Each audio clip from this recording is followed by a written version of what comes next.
I gave to you my parting kiss not so long ago. Childhood days come to mind, and tears begin to show. In life I loved you dearly, in death I love you still. The road of life is sure to part, I know it is God's will. Thank you for all you gave to me, and to you I render this. Remembered in my prayers and heart, I leave you with my final kiss.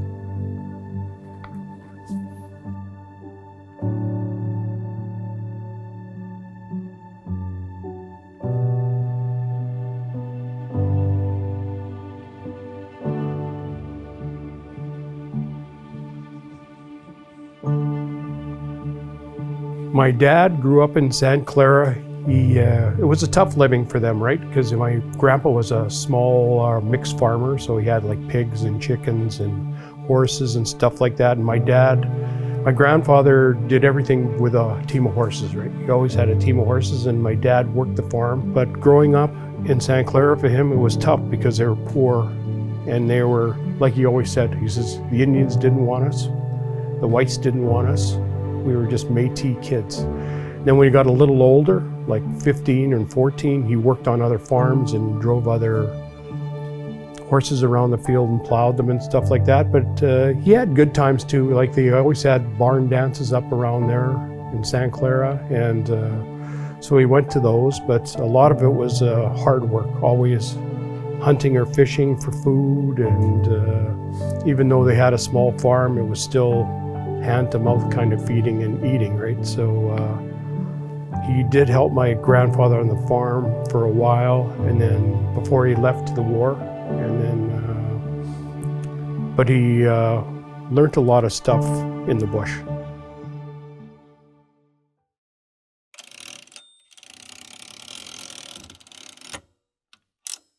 You've got to be tough to take the new kind of war, and one of the jobs of the battle wing at CTS is to make the Canadian Army that way. The obstacle course plays its part in getting officers and men into prime condition, and it's no small part either. You can take it or leave it, but you can't leave it. You've just got to take it.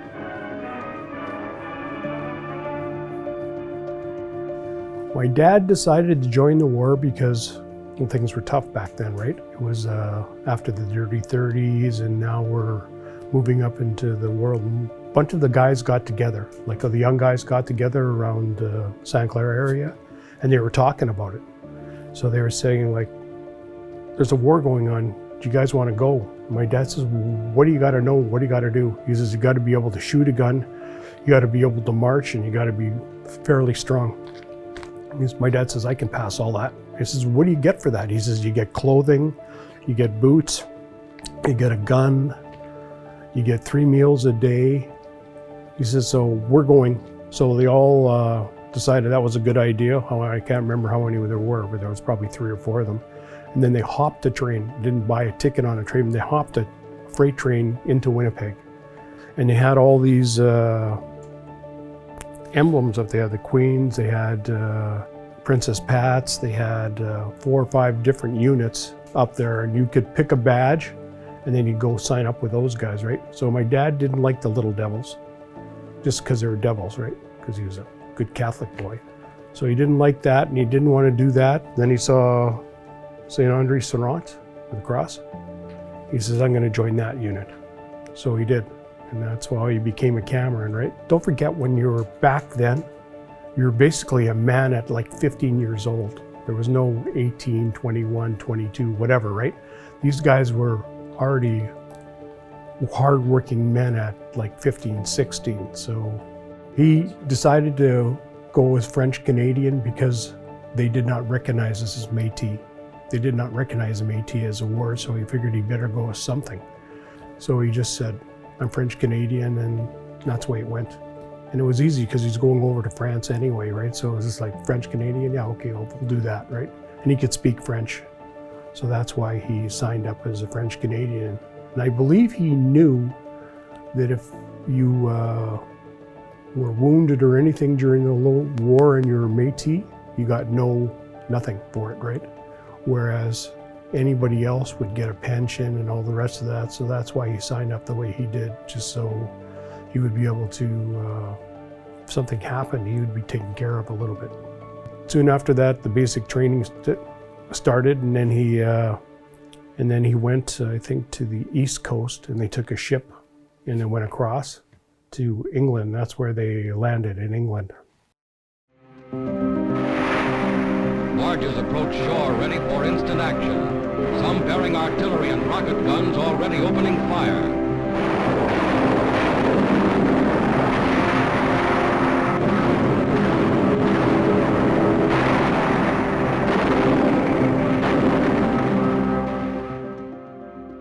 His unit already got slaughtered at Dieppe, like a lot of them. So they decided not to send them in first day at Juno Beach, even though a bunch of them were there, but not all of them, right? So he came on the second day of Juno Beach, and his orders were to clean up all the Germans that were running around the countryside or whatever he could capture. So he eventually they captured what they captured, and they were handed over alive and well.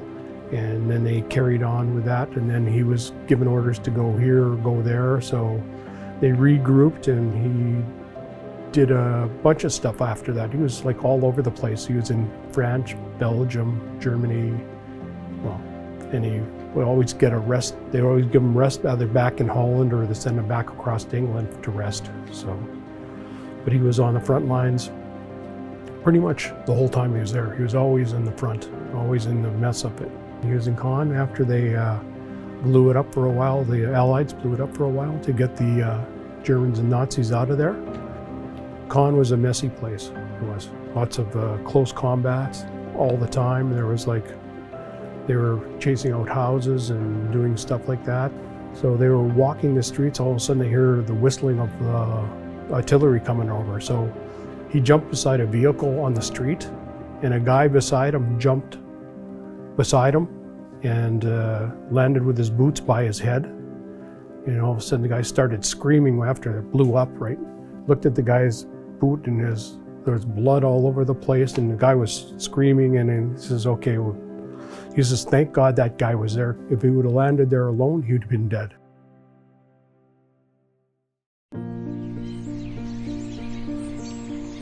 Yeah, my dad was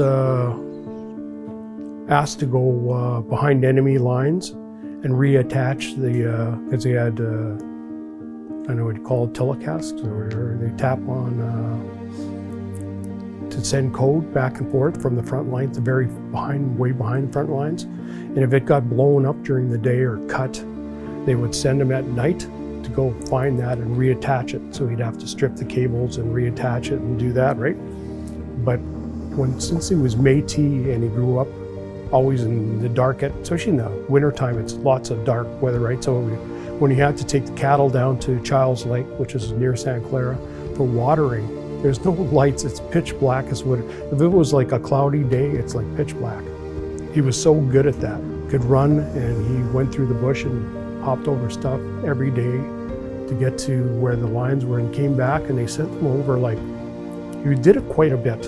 And then finally, one of the upper guys said, you know what, he's done it enough, because it's a dangerous job, right? So there was another guy from up north that says, I can do that. So my dad went to him and says, listen, this is what you got to know. He says, I know what I'm doing. My dad says, really? He says, yeah, I don't need no help.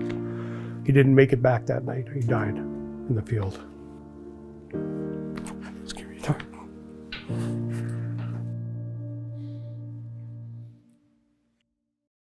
Anyway, they were walking down the little gully.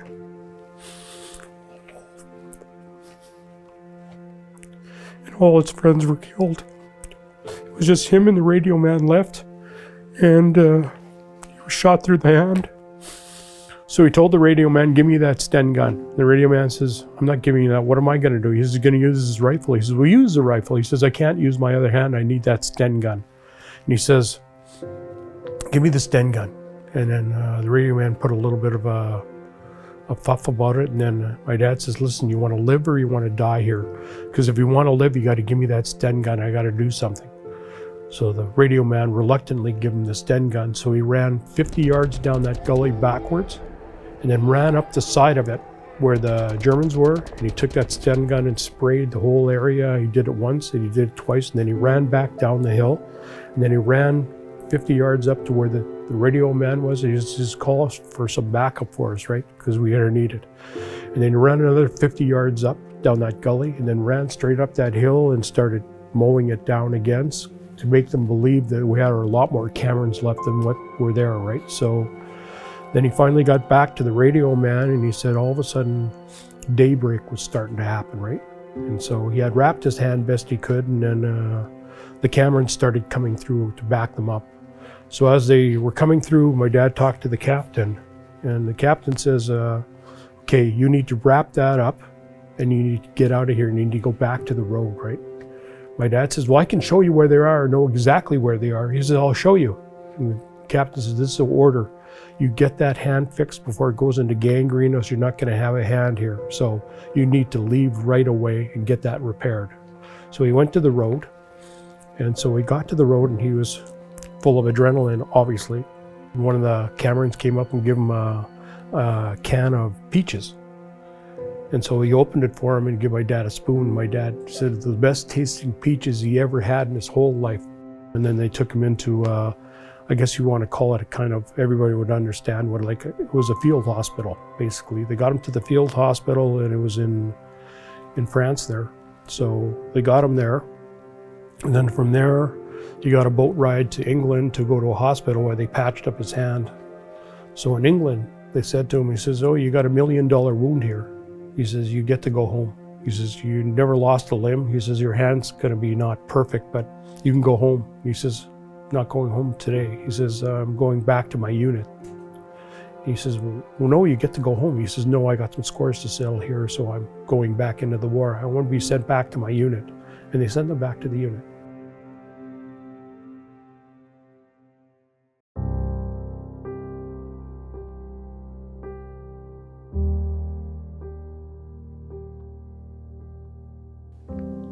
After he was wounded, he got back. They continued their way through France because they were slowly pushing out small towns and that kind of stuff. And his whole unit was with him. And so then they were walking down a road in France, and they got under attack. And his best friend got shot on the road and was dying there. So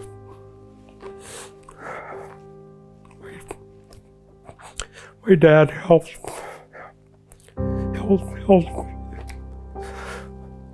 him in his arms while he died. Then they continued on through France, and they cleared out that spot where he died, and he's in that cemetery in France. And then they continue on, and they got up to a forest at the edge of France, and they had to go through. And then one of the higher ups came through and said that the Germans know we're here. So he says, you guys got to dig into this forest. So my dad got in, and he dug his trench, and they all dug them pretty deep. And he says they looked at the forest, and it was all like those big, like you see along the Red River, the big cotton trees and everything like that. He says there were all trees all over. They're all big trees. He says when we didn't go to sleep, he says when we looked in the morning when the daybreak broke, he says there wasn't a tree standing left. And he said in that big forest, he says he couldn't believe they mowed down every tree there was. They kept blowing them up.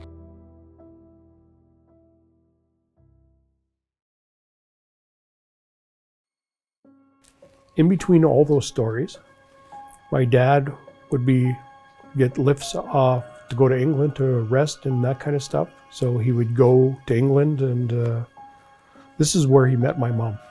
So there was a dance going on in Canterbury somewhere. So the Canadians they love to dance, right? And Dad being Métis really loved to dance. So he said, oh, let's go to the dance, right? So my mom, on the other hand, is on this side of it. She's talking to her girlfriend. She says, let's go to the dance. The Canadians are in town. So her and a couple of her friends went into to the dance, and that's where she met my dad. The Canadians were in, and it seemed like all the people knew the Canadians were in. they really liked the Canadian soldiers, and so my dad and his buddy decided they were going to go to the dance hall. But on the other hand, my mom and 4 friends were going to go to the dance hall. So they talked about it, and then 2 of them didn't want to go to the dance hall. So my mom and her friend went to the dance hall. The other ones went to a movie, Gone with the Wind, in Canterbury. So they got to the dance hall, and my dad obviously saw my mom and decided, this seems like a good woman, I'm going to take her for a dance. So I think they danced for a little while here and there and this and that. And so my mom started to walk home. And so he says, do you mind if I walk you home? And my mom says, you know the sidewalks are free, right? So I go, okay. My dad's going, okay, here we go. So he says, yeah, they are. He says, I'm just going to make sure you make it home safe. He says, you know, I know what I'm doing. I know where I'm walking. I'm going home. Like, he says, that's okay. I'll just make sure you make it home safe, right? And so as they were walking, my mom says, you know, the French and English had been at war for 700 years. So my dad looked at her and says, you want to kiss and make up?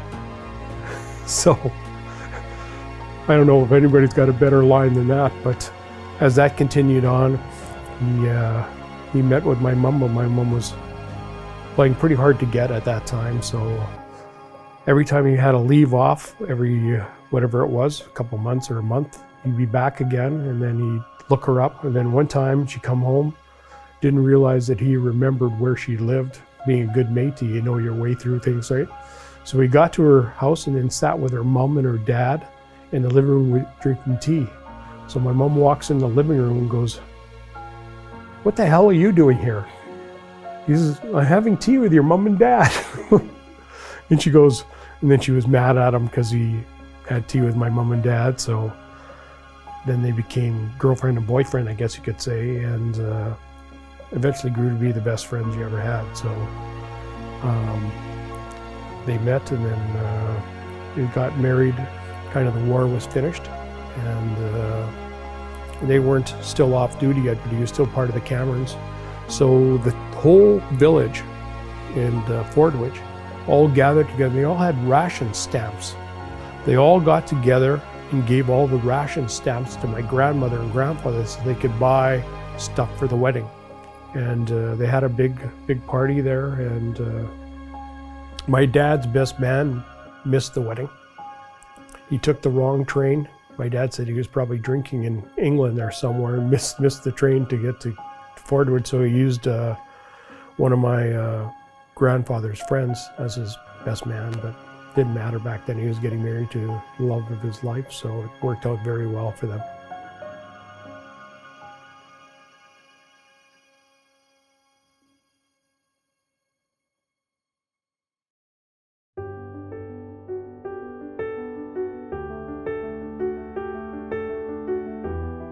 These stories didn't come out till later in his life. Like, they were important to him then, and he knew I was old enough to understand the stories. So he would tell me all these war stories, and so that's why I remember them for what they were. So his whole legacy is everything, right? Everything that Heather and I do and that I do, that's the legacy of my dad. He's was an amazing man, and anybody who knew him loved him, because he was such a nice, kind guy, right? He was very kind. That's all I could say, and it's stemmed through to my marriage as well. They were married for 63 years, and Mom said no matter if they had a heated discussion or anything, she says every time they went to bed, they always kissed each other goodnight, no matter what happened during the day. So that was a wonderful affirmation of what they did, because they loved each other so much. So they didn't want the sun to go down being angry about anything or sad about anything. So we do the same thing. You know, when one of us is not strong, the other one is. When one of us is back and forth.